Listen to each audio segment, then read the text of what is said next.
في ظل هذه الفاجعة اللي طارية دابا في فلسطين، قرر جوزيف من ولاية شيكاغو بأمريكا أنه يتوجه للدار اللي كارهها لشي ناس اللي أصلهم فلسطيني، حيث أن جوزيف تخدع بالإعلام اللي كينشره الغرب في التلفاز وحتى السوشيال ميديا. فقرر أنه ينهي الحياة ديال طفل بعمر 6 سنوات والأم ديالو اللي عندها 32 سنة. فمن بعد ما دق الباب الأم خرجت باش تشوف شكون، ولكن صدمات الأم فاش كان جوزيف هاز السكين هجم عليها وكان كيحاول يطعنها، ولكن هي هربات للطواليط باش تحاول تعيط للبوليس. من بعد خرجت وهي تصدم بولدها مليوح في الأرض ومطعون بالموس بطعنات اللي كتيرة. تهجم عليها جوزيف وضربها أكثر من 11 طعنة، وللأسف ولدها تضرر ب 26 طعنة في جميع أنحاء الجسم. مع الأسف الطفل توفى فاش وصلوه المستشفى.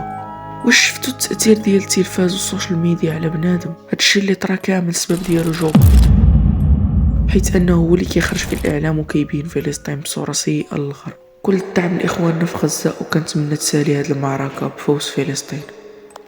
اكثر من 70% اللي كيشوفوا الفيديو ديالي ما دايرينش ابوني، فاذا كنت كتشوف هذا الفيديو ما تنساش تخلي سبسكرايب باش نوصلوا 1000 ابوني في اقرب وقت.